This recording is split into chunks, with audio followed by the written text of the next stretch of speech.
Well, hello there. Welcome on in to another edition of the PHNX D-Backs podcast right here at PHNX. My name is Derek Montilla, occasionally known as your mayor PHNX. This guy over here, he's the Thunderstick. It's the one and only Vice Mayor Jesse Friedman. We got an upgrade today, Derek. We got an upgrade today. I like good? These chairs. These chairs are the just shit. So wonderful. Yeah, they're great. The It's chairs amazing. are really good.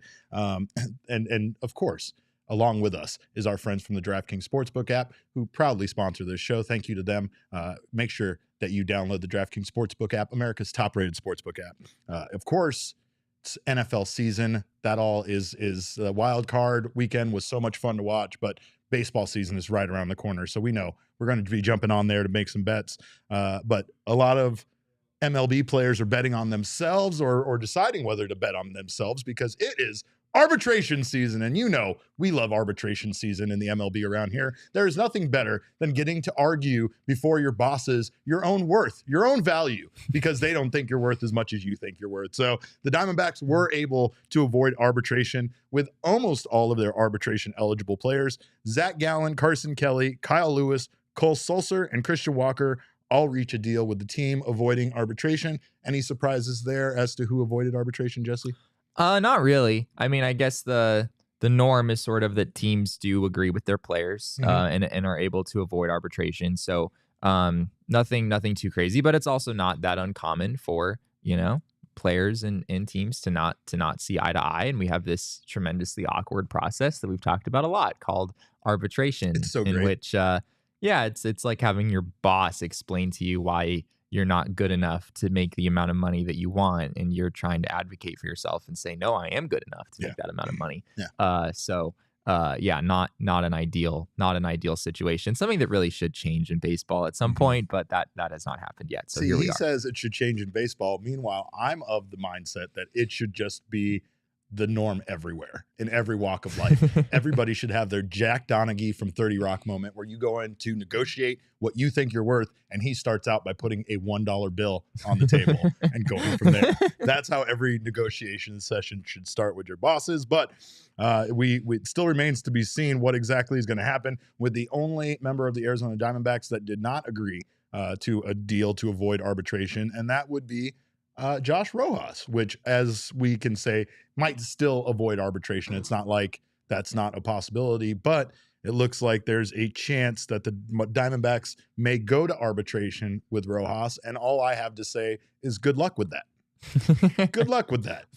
That guy's scrappy. We've talked about the dog in him before. It's off the charts. So Josh Rojas is by far the last person on the roster that I would want to go through any kind of argument with in any way, shape, or form. I don't feel like he's going to relent on his points or how he feels about himself. Yeah. I mean, in reality, it's more so the player's agent than care. the player themselves. That's what I want. That room. But you talk about changing the process. I want the player arguing on his own behalf. I mean, Josh Rojas is, he's an older guy, right? I believe he's slated to reach free agency. He's not an older guy. He's an older guy. He's in 28 terms of, years old. Yeah, that's not what I meant to say. He's older in the sense that he kind of broke into the big leagues at a little bit of an older age than some players do. And as a result of that, I believe he's slated to reach free agency at age 33 and is pretty well established around the league. It's hard to have a big payday, when you hit free agency at age 33. So, good on Josh Rojas for, trying to get all the money that he can now. This is especially big for him as a Super 2 player. He has an extra year of arbitration. So any gains he's able to make this year will just kind of compound over the next 3 years as well. Right. So, certainly nothing wrong with him trying to get his money. Like you said, the two sides haven't reached an agreement yet. It is still technically possible that they could before an arbitration hearing actually happens, but that doesn't seem to be the expectation. It sounds like the D-backs are going to file at $2.575 million. Josh Rojas is going to file at $2.9 million. Not a big gap. That's $325,000 in baseball terms. That's not a huge gap. You feel like there might be some way for the two sides to work that out, but I wouldn't necessarily expect that. I think we'll probably see an arbitration hearing here. When you take a look at Josh Rojas' stats for 2022, I believe he's worth the money. I think he is worth what he is arguing for. He had a 2.7 WAR. He had a slash 269, 349, 391. And we talked about that a bit with the projections for Alek Thomas, when we're grading his season, that you would very much take those offensive numbers if it was Alek Thomas and his defense paired with that, right? Yeah. Josh Rojas still has some issues defensively, I feel like, but I feel he's been working towards either solidifying himself there a bit at third base or solidifying his position as a utility infielder for this team, where we'll see him in 2023 playing all around the diamond. But I feel that there's a good chance we can see an increase in his WAR from last year, and I think that he is going to be worth the money that the Diamondbacks are going to end up paying him. But it's always hard to say in these situations. Like I think the MLB trade rumors estimate was $2.4 million. $2.2 million. 2.2 million. Yeah. So both what the Diamondbacks are offering and what Josh Rojas is wanting are higher than that number, but that's also just kind of a projection from a computer system that's not necessarily accurate. So that's not really the end all be all. So I don't really have a sense of which side the arbiter would go with here. It really could go either way. Josh Rojas did have 23 stolen bases last year, which is another kind of big emerging part of his game. So maybe that factors into this as well. Not to mention the fact that I've talked about this, and of course, it sounds cliche to say some of this stuff, but there are things that Josh Rojas does that you can't measure. There aren't statistics for it. That's true. I don't know if the arbiter will care, but if the arbiter will factor in like dogging him. I'm not sure. I think dogging him is an emerging statistic when it comes to those arbitration It should be on Baseball Savant for sure. Even though we just Photoshop it in there all the time.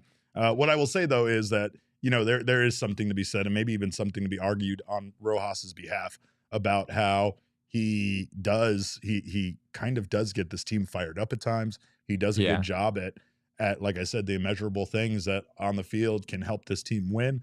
I'll still never forget when he just picked a fight because he thought that maybe picking a fight was going to help his team get back into it. And he wasn't wrong because they did win that game. It's just something that I would want to avoid. If there is one person I wouldn't want to go through arbitration with, it's Joshua Luke Rojas. And that's because I don't care. You say his agent comes in, he's coming in with him. He wouldn't have to. Like, he doesn't have to be there. He could have the day off. He could go. But he's going to come in and sit next to his agent and stare down everyone in the room, including the arbiter. And that would be my favorite part. But it is such a weird topic. It's such a weird thing to have happen in life. Of course, we are lucky to not have to go through this. Who at PHNX do you think you'd be most terrified to go through an arbitration hearing Michaela with? Perkins. Okay. Michaela Perkins by far. Michaela Perkins is by far. She's staring at me right now, and I'm terrified because I have to be honest and say this right in front of her. But that's exactly why. The intimidation factor is high there, right? Especially if we have to go sit in a room together with like an unbiased third party, and I'm supposed to make that person believe that Michaela Perkins is worth less money than she's asking for.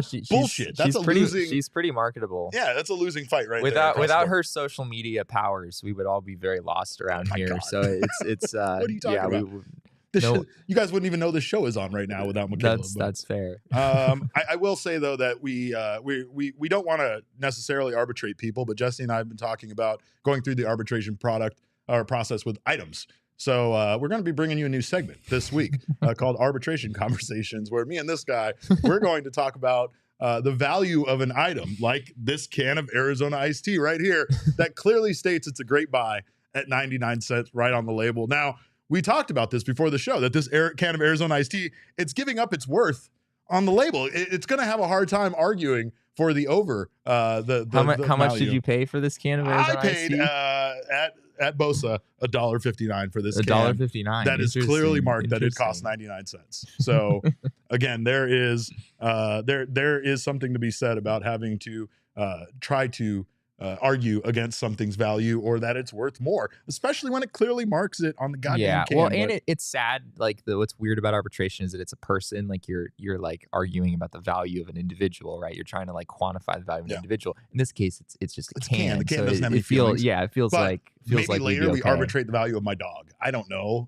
I have a hairless cat. We can arbitrate whether they should exist. I don't know. There's all sorts of things we can discuss the value. We need to have more conversations about the hairless cat on the show. We really do. I think the cat needs more airtime. Jesse very much enjoys when we try to plan a show and the cat gets involved with me typing and just is rubbing its face against my face. But your cat looks like it looks like a creature from another planet or something. It does. Like, It does. She's awesome. Of course, you guys are going to decide who wins these conversations we're going to have. So make sure to tune in for that. We'll do that later this week. But in the meantime, go grab yourself a Go PHNX membership. Become a diehard over here. D-backs diehard, PHNX diehard. You know what to do. You know the drill. Not only will you get yourself a free piece of merch over at the phnxlocker.com, every year that you're a member, you will also get 20% off all the merchandise at that site. And trust me, I love our merch so much. Me and my wife got in an argument today about my hoodie getting dried that I specifically said was the perfect size and could not be dried because it was going to shrink up. And even a small amount of shrinking was going to ruin the size that it perfectly was set at. And of course that happened. I'm still not happy about it. So I'm going to buy myself another one. That's how I'm going to rectify that.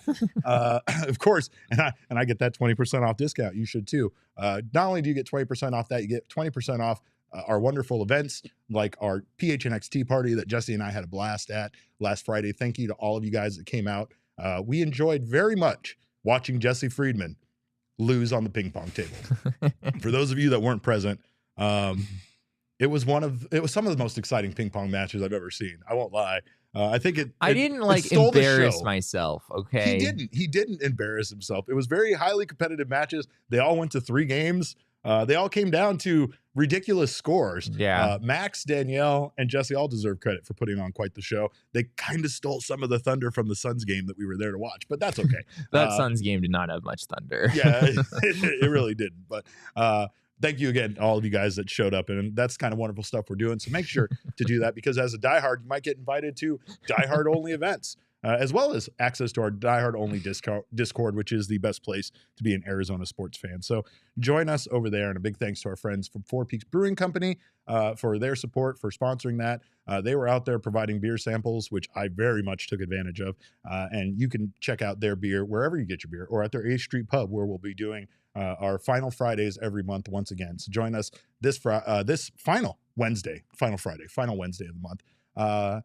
And join us this Wednesday at the 8th Street Pub. Not this Wednesday.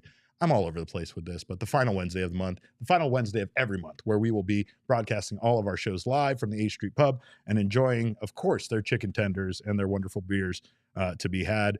I also had fun this weekend with our daily sports fantasy partners, Underdog Fantasy, that allows you to draft your team against 5 of your friends, and then the highest scoring squad for that night can win some cold, hard cash. Not only is it a great way to play with your friends, but it's a great way to have bragging rights over everybody that you know. Draft 6 NBA players, no positional limit, and that's it. And you can definitely win yourself some money. I talked about the Underdog Daily Fantasy app. I also talked about their pick'em games where I won myself some money on over and under on pitch counts. I'm still in 7th heaven about that because it felt like the craziest thing to win $1,000 on, but that's exactly what happened over at the Underdog app. And you can enjoy Underdog Fantasy all the time with all the sports. And of course, all of our PHNX sports here, peeps are playing it. We need to get down on some baseball, little short drafts that we can play against each other, because I think that's the best part of it. You don't have to wait a full season. Like, to think of what I'm getting paid out sometimes for playing fantasy sports on Underdog for one night.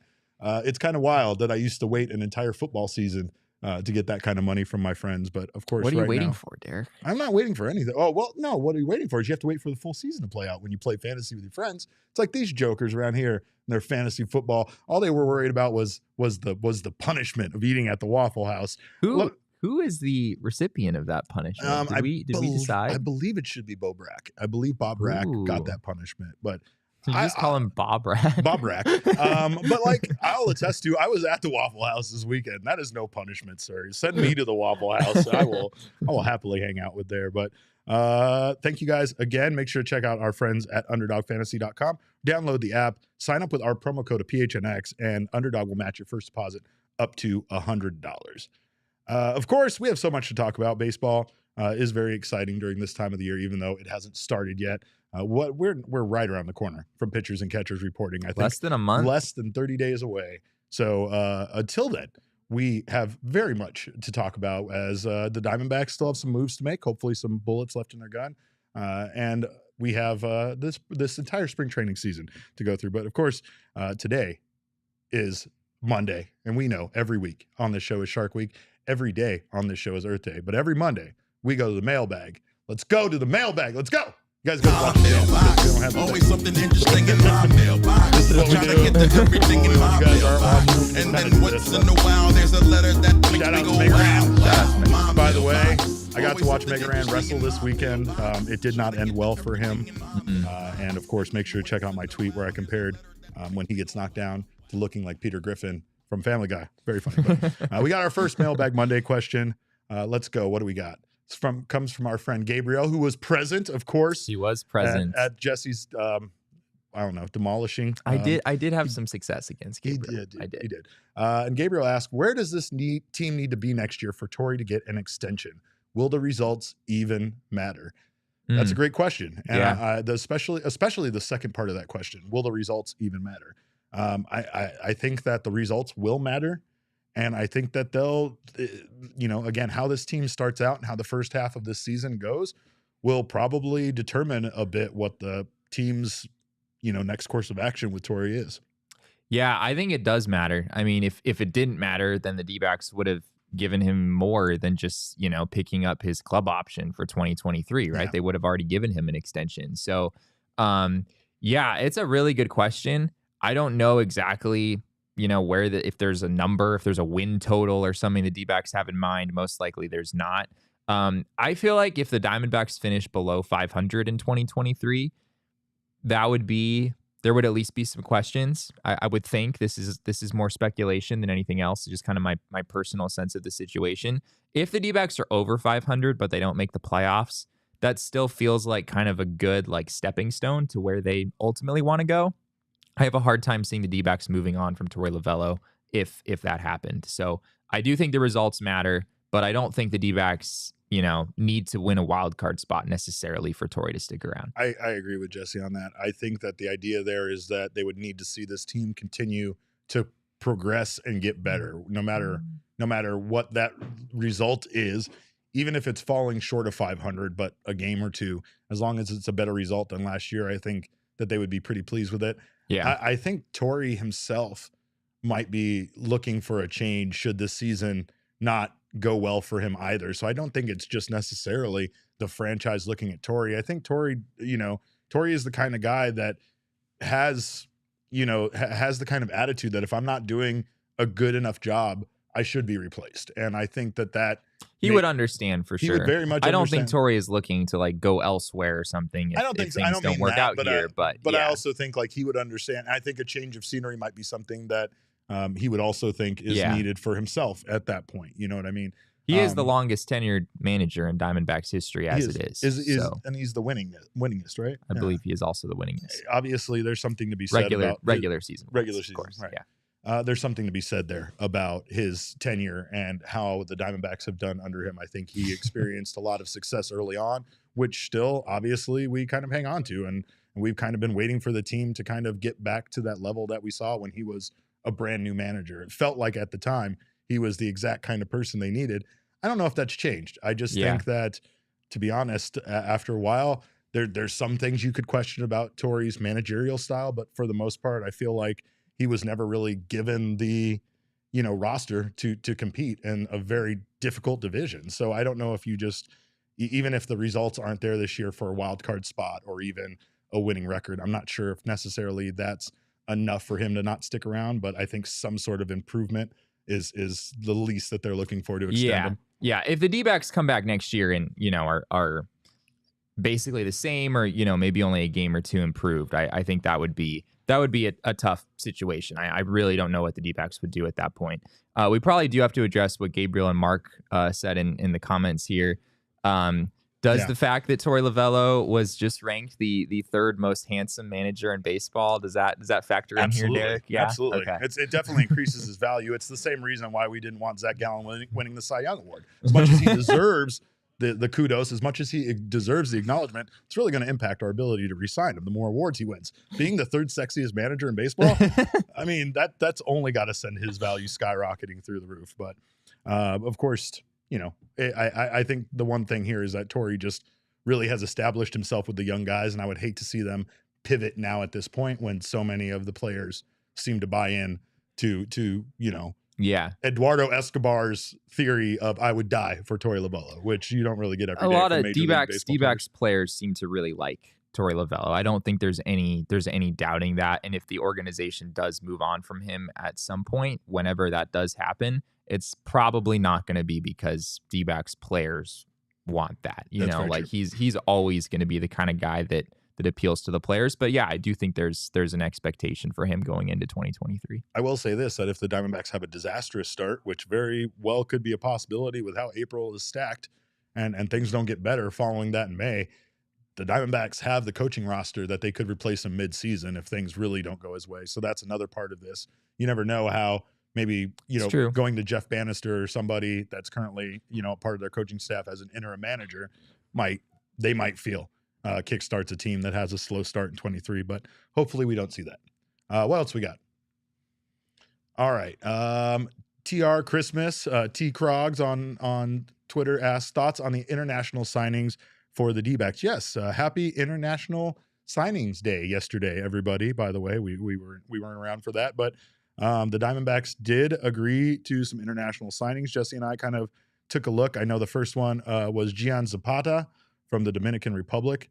And of course, he's a left-handed outfielder. What else did you expect, right? Well, 17 years old, 6'4", kid's a beast already. They rank him as the 18th best international prospect. So, yeah, I mean, the Diamondbacks, which another thing we found out, are one of every Major League Baseball team that has a baseball academy in the Dominican Republic. We also found that they're all right next to each other. Yeah, it's in Boca Chica in the Dominican Republic. If you look up like any team's academy setup that they have there, it's probably clustered next to like a bunch of other teams, which I didn't realize in the past. But yeah, Zapata is from the Dominican Republic. He's from Boca Chica, which is exactly where the Diamondbacks complex is located. Like you said, 6'4", 190. Pretty lanky. I mean, 190 pounds, 6'4".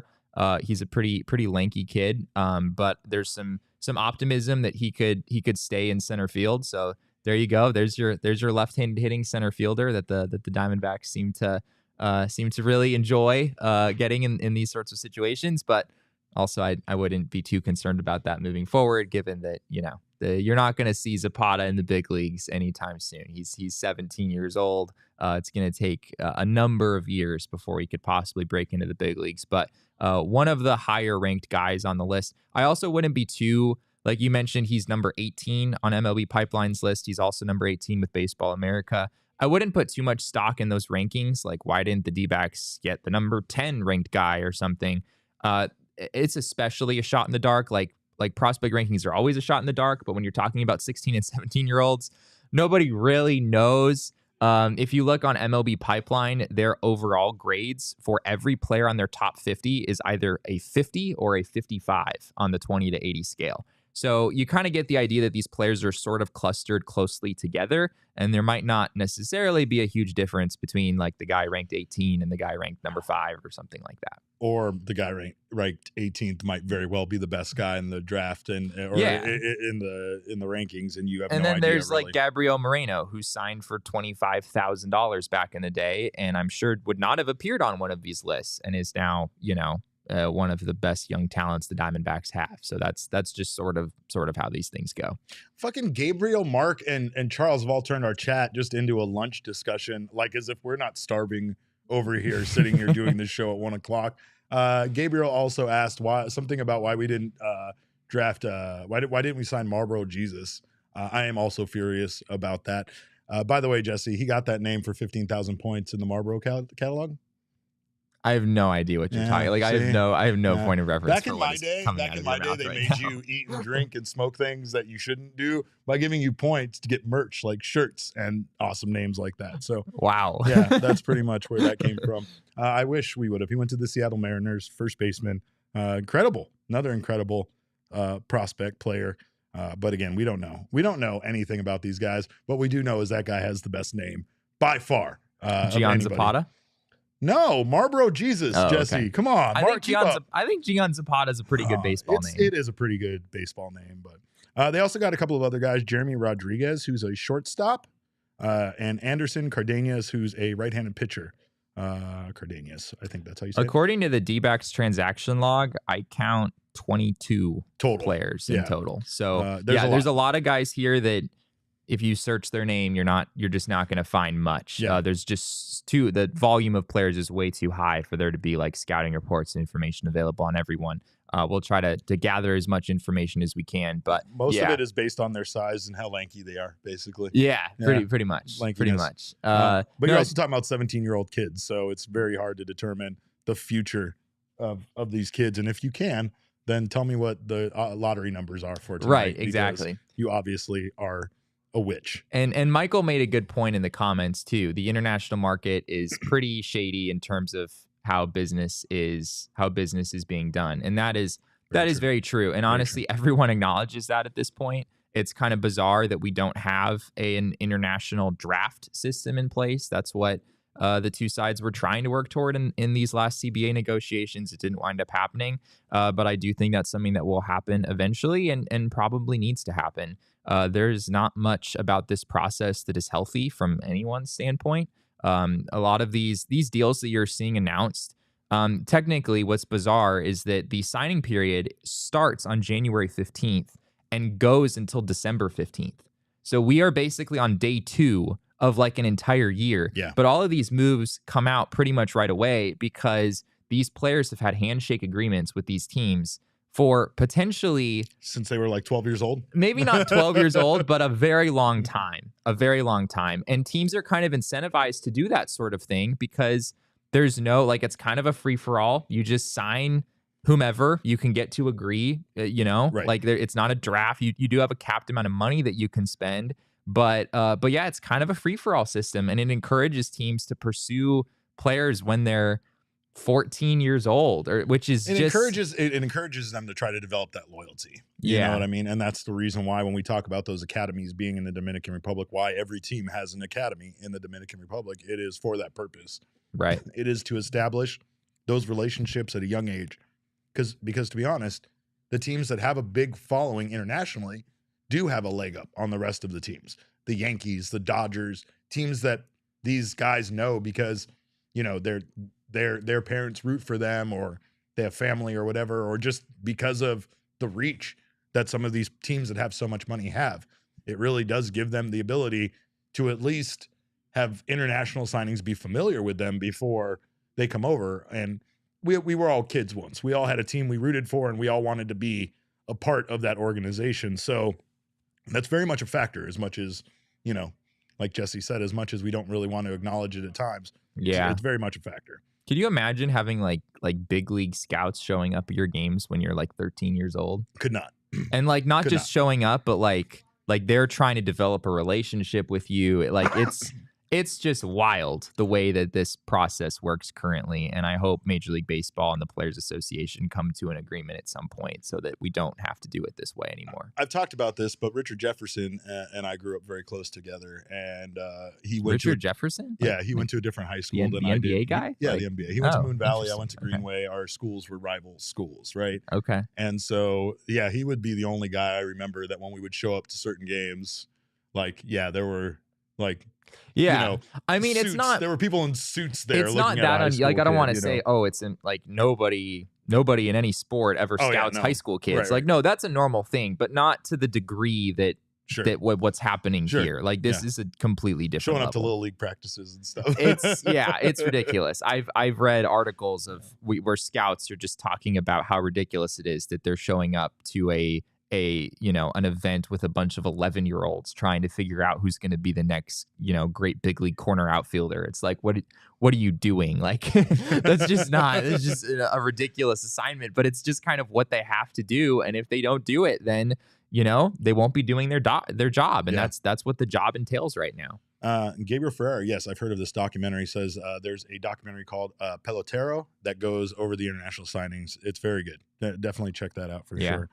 All right, what we got for the next question? Oh, Faj.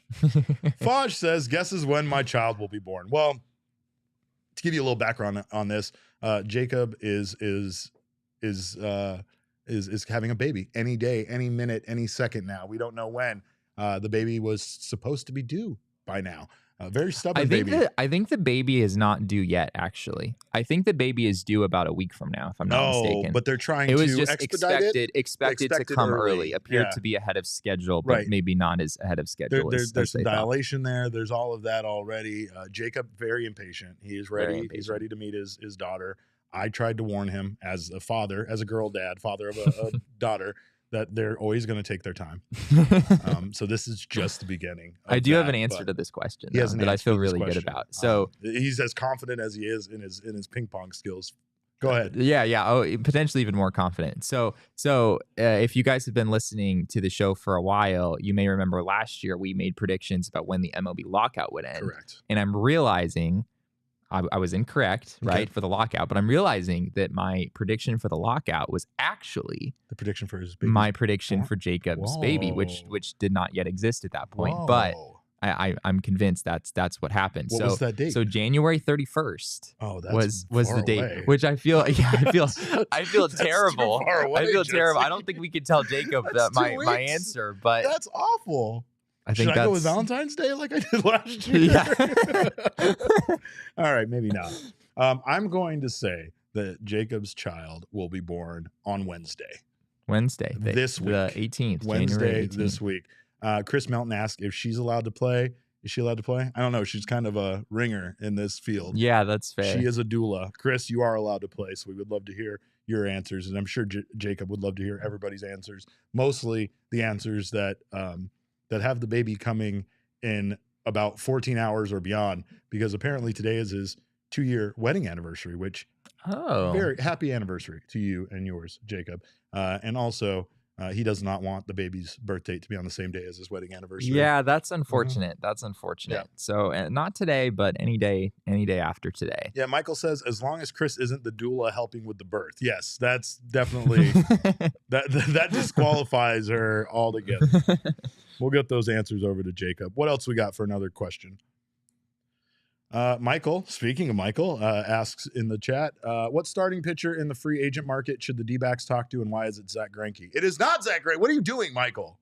No. You don't want Zach? I thought do not. You were pretty in on Zach Greinke when we talked about this like a week ago. I'm out. You're out? I'm out. Interesting. I don't know. Were we talking about... Because of Zach Davies? Too many Zachs? There's too many Zachs on this team. I don't like that. First of all, we're going to have we're going to lead the league in Zachs in our rotation. 3 Zachs in the starting rotation. That's absurd.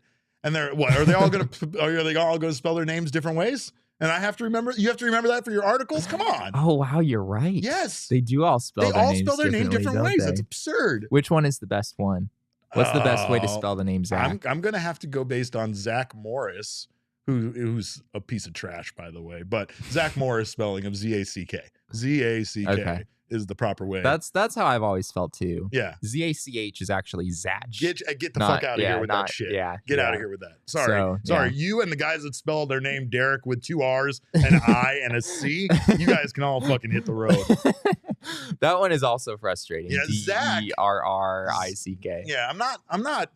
I feel like Zach Gallen's name being Z-A-C is kind of perfect, because with his nonchalant attitude, I feel like it does kind of fit him. Yeah. It does kind of fit him. Yeah, whatever. It wouldn't feel right if it was Z-A-C-K. It's almost like he's saying, fill in the rest yourself. Whatever, man. I don't care. You know? It does feel, there's like a level of incompleteness there, though. Yeah. Like I like Z-A-C-K more than I like Z-A-C. Oh, yeah. Z-A-C feels like you just started writing your name down, and then you just quit in the middle. Your pencil ran out of you snapped it and it doesn't. You're gonna say your pencil ran out. I was maybe gonna say that, and then I realized that didn't make any sense, so I didn't. And then Michael's bringing up that Derek Hall spells his Derek with 2 R's and a C, and we're going to talk about that when I get him in here. So don't you worry about that. We will. That will be a major point of conversation. That's the actual reason why I want to get in here. But Zach Greinke, I don't know. I'm just not. I don't need that anymore. I don't need. I feel like I need this team to go in the younger direction. And if you were asking me, I would find a way to part ways with Madison Bumgarner and Mark Melancon, and I would do just a full-on youth movement. I don't know if that would get me some sort of lawsuit or something for being an ageist, but I would definitely do my best to trim this average age on this team down a bit. Yeah, I understand, like, I mean, there would be a cool reunion element to Zach Greinke returning, probably finishing his career. I would be kind of surprised if Zach Greinke pitched more than one more year in the big leagues at this point.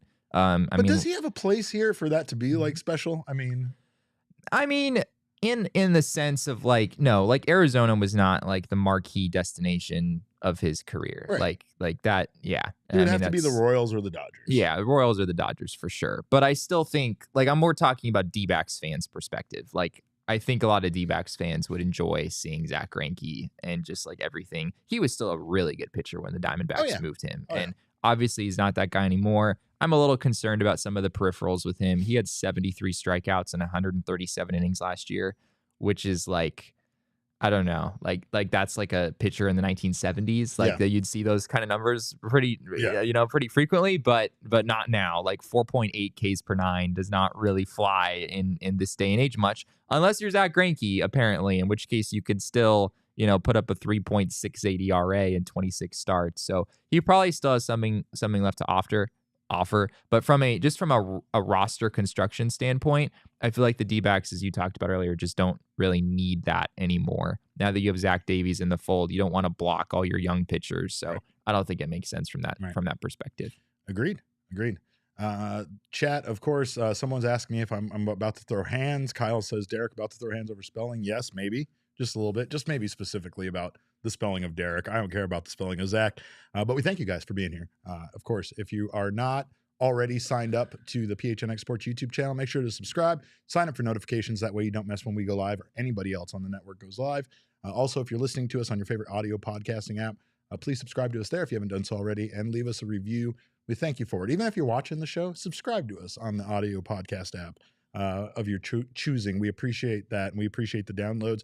Of course, also leave us a thumbs up right here on the YouTube channel. That's our favorite thing in the world. We love that more than anything. The numbers don't matter, views don't matter, downloads, none of that matters. It is the number of thumbs up that really matter to Jesse and I. But shout out again to our friends at Four Peaks. If you haven't had a chance, grab some of their peak beer wherever you buy your beer. They have some brand new beers coming out that they were trying the other day. Wonderful stuff. Someone gave us a thumbs down now, and that just hurt my feelings so bad. Wow. Thumbs down. Okay. Well, anyway, I didn't even know thumbs down existed. Is there a thumb? There's still thumbs down? I know there used to be a thumbs down. I didn't think they still had a thumbs down. Anyway, we thank you guys. For those of you that gave us thumbs up, the thumbs down, whatever.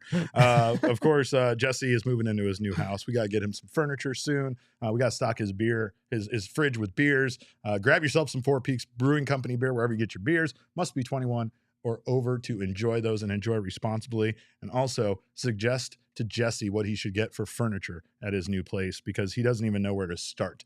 But he can start out at morefurniture.com. He'll get that white glove delivery service that we received here at the office as well. But you guys can all save big on your furniture here in the Valley when you head to morefurniture.com. Anything. I know the Chase Lounges are already being purchased. I know he's already decided done a where little he's bit of put scouting on More Furniture's Chase Lounges. Does one go in the kitchen? Did you just have a little breakfast nook? My kitchen is not particularly big. No. If you put a Chase Lounge in the kitchen, then in order to cook or do anything in the kitchen, you would have to be on the Chase Lounge. Standing on it? Okay. Which honestly is my ideal form of cooking. just lounging back while I'm chopping up some carrots or something. With one hand. Yeah, that's pretty great. Oh, man. Brian says last minute furniture shopping for Jesse makes sense. Yeah, he's going to be in his place. I don't have a place to put it. Yeah, he doesn't. You have to have the place before you can buy the furniture, unless you have I don't want to go get a storage unit just so you can put it there until you move into the place. I acknowledge I have a procrastination problem when it comes to shopping, but I don't think this is a manifestation of that in my defense. Look, Charles Woodall Pike says you need a ping pong table. Thunderstick Revenge Tour 2023. And I don't disagree with that. That's definitely something. The ping pong table would take up the majority of whatever room it was in.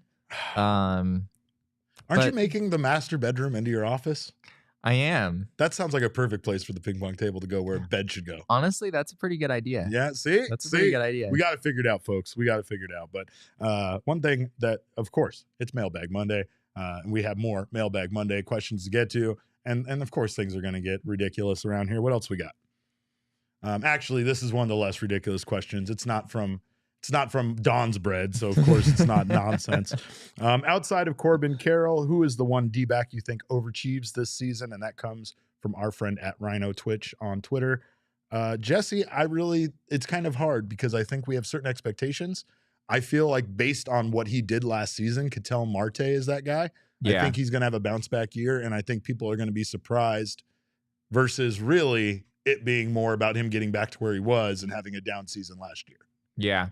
I think that, like, I don't know if I would use the word overachieves necessarily, because I think a lot of these Corbin players, Carroll. yeah, like a lot of these players have pretty high expectations. I mean, for Corbin Carroll to overachieve, like, oh my gosh, I mean, people are already expecting him to win the Rookie of the Year. Yeah. Like, what exactly is he going to do? It's a foregone conclusion for most folks that he's going to win the Rookie of the Year. So yeah, I don't know if I'd use the word overachieves, but a player that I think has a chance to take a big step forward next year, no shock to anyone, would be Alek Thomas.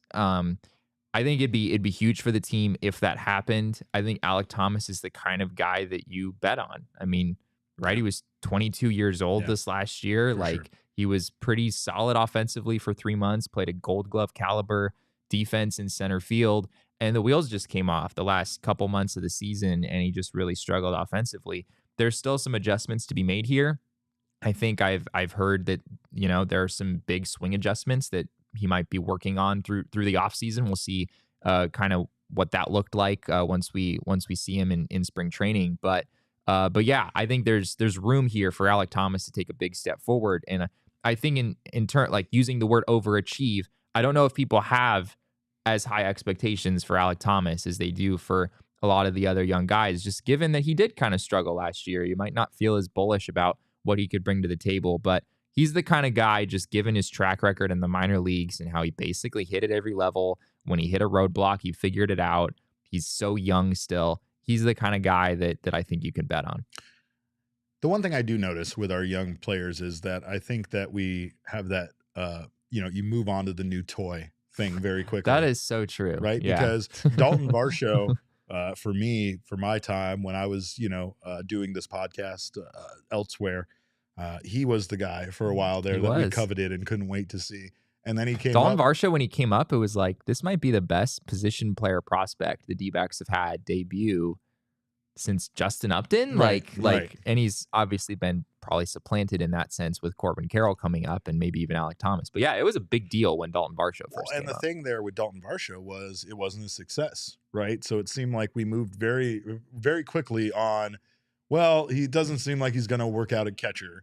So I don't think that there's going to be as much value there as we thought. So, but hey, this Alek Thomas kid coming up, it's like we moved right on to the next thing. And then Dalton Varsho does find his way, does find that success, it was a bit surprising to a lot of people, despite the fact that he really was the hot thing when it came to like young prospects, just like three seasons earlier, right? The one thing I will say about this is that you guys have some great answers here. Ben says Carson Kelly, he has a pattern of alternating good and bad seasons like Marte. Kyle Dannon says Kyle Nelson. I like Kyle Nelson as an answer too. Kyle Nelson, I felt like showed us a lot out of the bullpen last year. The Clutch Canucks says Kyle Lewis. Ooh, Kyle Lewis is a good answer. Kyle Lewis is a very good answer. Somebody that we're not familiar with his struggles, but very much could be a huge pickup for this team. And Gabriel Ferrer is drunk because he says Bumgarner. So I'm not gonna address that. What else we got? Question we got: why can't this team have nice things for their fans? From our friend Justin Plum at JRodPlum on Twitter. And he is quote tweeting the Arizona Diamondbacks response to someone else who said, unfortunately, we will not be having FanFest this year. And that is a big bummer, Jesse. That someone else was the Diamondbacks, of course, on Twitter. Oh, well, I meant that I said the Diamondbacks were replying to someone else is what I said. But anyway, fair. Yes, it was the official Arizona Diamondbacks account saying, unfortunately, we will not be having FanFest this year. And Jesse and I do not know why. We actually have a request in to find out some more information about this. We do know that in the past, obviously due to COVID and a variety of other reasons, they did not have the FanFest event. They did have it in 2020, though, which, was pre-COVID, right? Yeah, and that was at Salt February. River Fields. It was very spread out and was very different from what we were used to at Chase Field, but I did like it. I thought it was kind of neat the way it was set up. The one thing I did like about the way that it was set up was they did have it put in a way where if you were there just for one specific purpose, they did kind of have things like sectioned off well. So like if if you wanted to take your kids to like the bounce houses and stuff, they were like in one section, since Salt River Fields is so big and they can kind of have everything spread out on the different fields that they have in backfields. It was nice for that reason, but I did a lot of walking and I wasn't a huge fan of that. I don't know though. The one response there that we've seen, the one I'm sure that's on a lot of people's minds when it comes to the Diamondbacks not having a fan fest is this team popular enough to not be having things like a fan fest to get their fan base excited about the upcoming season? I don't have an answer to that. There's clearly a market for it, right? I mean, I think people get excited about Fan Fest every year. Fan Fest is, in my opinion, it's one of the most widely attended events. Like, I mean, it's usually it's free typically, right? And it seems like it doesn't even necessarily depend on like the state of the team that much. Like, no, it's the beginning of the year, so we're excited, even if everyone is optimistic. Right. Yeah. So I wouldn't think that the reason they're not having it is because, you know, there's just not enough interest or something like that. Maybe it has something to do with Chase Field, and we know there's some roof concerns there. They're hosting some other events there that might play into it. But yeah, hopefully we'll be able to get an answer for this. We do know that they're having World Baseball Classic games at Salt River Fields too, so maybe that impacts it. I don't know. Michael says, surprised they haven't announced the giveaways yet. That's another thing we're still waiting to see, if the Diamondbacks bring back the bobbleheads. Of course, we know that there were other people or other teams last year that still had the bobbleheads, so hoping to see that come back. It seems like people didn't like it at Salt River Fields. I would probably agree with that. Alex said I liked it when it was at Chase Field. I think Chris said she did not like it at Salt River Fields. Was 2020 I was not in town at that point. Was 2020 the first year that they did it at Salt River? I believe so. Okay. I believe so. I only so remember it's not going like it to established as being at Salt River Fields at this point. Right. It could, maybe they wanted to move it back. I don't know. Maybe they did. Maybe Chase Field would have been better. I don't know. There's a lot of things though there with Chase Field, and I just no, the World Baseball Classic games are at Chase Field, so that's why I was suggesting that maybe they wanted to do it at Chase, but it can't be because of those games. I don't know. I mean, it's in February, and the World Baseball Classic isn't until March. Yeah, the Fan Fest usually is around this time of the year, right? Yeah, I think it was in February, at least when I remember going way back when. I think it's usually held in February. So I don't think the World Baseball Classic would be the reason. Mm-hmm. We don't really know the reason. Justin says 2019 was at Salt River Fields, 2020 was at Chase Field. So okay. Yeah, that might have been switched around, but Ben says, shake my head, trash organization. I'm rooting for the Padres now. We lost Ben. Well, we understand, Ben. It's fine. We hope to win you back with churro dogs and maybe some bobbleheads, but we'll see what happens. Next question, of course, comes from Don's Bread, and it's another trouble-making question. Don's Bread asks, which D-backs player could Jesse actually beat in ping pong? Jesse, you want to handle it? This is an unfortunate question. I'm really sad that this had to be asked. Had to be the way that it is. First of all, I have to defend myself. What happened at the PHNX Tee Party on Friday? Again, the games were very, very close. I was beating Max Simpson 20-17 in our third match. So we'd each won. This was the tiebreaker. I'm up 20-17. This man just puts an absurd amount of spin on his serve, and I haven't figured it out yet, but I'm gonna figure it out eventually. We're gonna get there, and I will eventually beat Max Simpson. But as far as the Diamondbacks are concerned, I don't know who do you think I could beat, Derek? Now my confidence is, it's not what it was. It's not what it was a week ago. I'm gonna say you could beat Madison Bumgarner. Okay. I'm gonna say that you could not beat Josh Rojas. Those are the first two answers everybody wants to hear. I feel like baseball players are pretty good at ping pong. Do you think that's like a fair I think that's a fair assessment. I feel like they have a lot of time. That seems like something that a lot of clubs would have like maybe available to like an opposing team visiting or something like that. It seems like an easy locker room kind of thing. The Diamondbacks had a basketball hoop in their clubhouse for a little while there. And I know that they've had a variety of like golfing games and such, but I don't remember. Maybe there was a ping pong table. I don't know. I don't know if at least in the D-backs clubhouse, there's not really room for a ping pong table. Yeah. Unless you were to like get rid of the seating area in the middle, which I don't think they'd want to do. So Mark called you the D-backs bullpen of ping pong, which that's unfair. That's not fair. I'm gonna defend Jesse right now. That's like everybody brought their A game to Jesse. Jesse here, he's kind of like a perennial like all-star / playoff team, right? And so he knows better. He knows that like he's trying to rest his squad for the playoffs. I He's will trying to get also ready. say, And everybody brought their A game against him, like a regular season team would against like the Suns. You know how excited everybody got about beating the Suns there for a little while until it found out that they were just losing to everybody. It's like that. It's like that. I will also say that Danielle has a ping pong table in her garage and presumably plays frequently. And I've seen it. Max Simpson has one literally right as you walk into his house, usually a ping pong table. I do not have a ping pong table and have not had access to one in many years. So I just know that Max and Danielle weren't on this program talking a crazy amount of shit about all the people they were going to be in the game. That I have no good answer for. That's fair. But we got our last question of the day.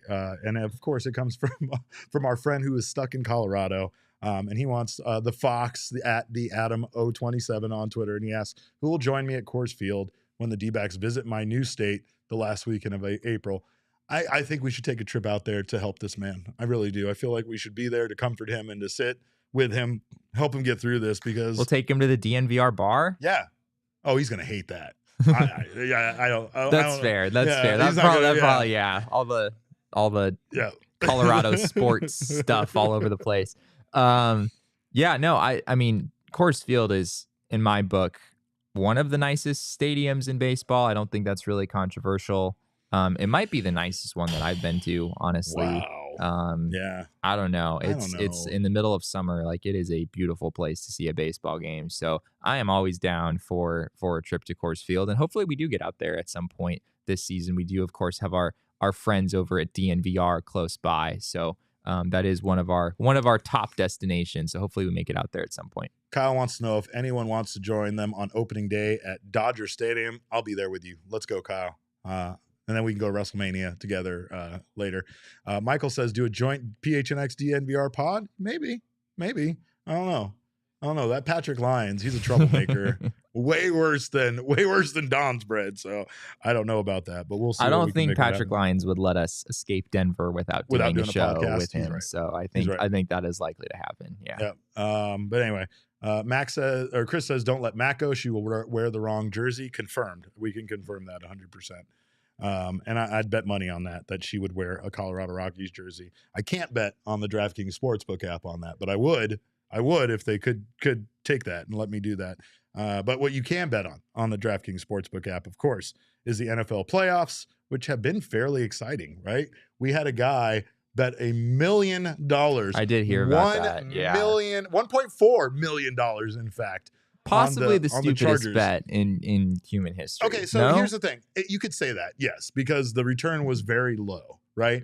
But why would you do that? The reason why is because I feel like this person was trying to splash their enormous amount of money around just so that they could steal $11,000 from DraftKings, right? The Chargers were up 27-0, Jesse. The Jaguars are not a very good team. So it seemed like this game was in the bag as far as this person was concerned.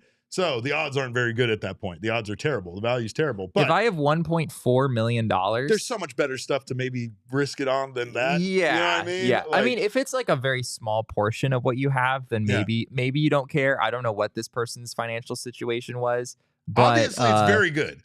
I just think like with that amount of money, I mean, you could like invest that amount of money, and $11,000 is not. Well, that's that's why a pretty I call small it stealing. fraction of it. But you're right. Like this person would have literally made $11,000 for just throwing some money on an app on a sure thing that they thought was a sure thing. Basically seemed like a guarantee. And they'd make $11,000 in what, like an hour and a half, and then that money would be in their account and they could transfer it. You know fair. what I mean? That's fair. There's a good chance that maybe this person got to have $1.4 million by doing transactions very similar to this. Who knows? But I'm glad when people get their comeuppance. You know what I mean? Like, and that's what you get for trying to do that last minute. Of course, that's why the NFL is so exciting. Anything can happen. It has been one of the most exciting years in NFL history. So all new and existing customers right now could take a shot at an even bigger payout with DraftKings stepped up same game parlays. Boost your NFL winnings, and each leg you add up to 100%. And if you're a new customer, you can download the DraftKings Sportsbook app now. Use our promo code of PHNX. You bet $5 on the NFL divisional round, and you will get $200 in free bets instantly, no strings attached. Just get that money over at the DraftKings Sportsbook with our code of PHNX. Minimum age and eligibility restrictions apply. See show notes for details. Well, Jesse and I have some arguing about the value of stuff to do tomorrow, and the Diamondbacks might have that in their future with Josh Rojas. So stay tuned. But in the meantime, you can follow us on Twitter. I am at cap_caveman with a K. This guy over here next to me is at Jesse N. Friedman. Our show is at PHNX_DBacks. But of course, all roads lead to at PHNX_sports on Twitter, Instagram, and Facebook. We thank you guys so much for joining us. On behalf of Damon, Jesse, and myself, we always appreciate your time. And remember, kids, baseball is fun. But in the words of Martin Luther King Jr., we must accept finite disappointment, but never lose infinite hope.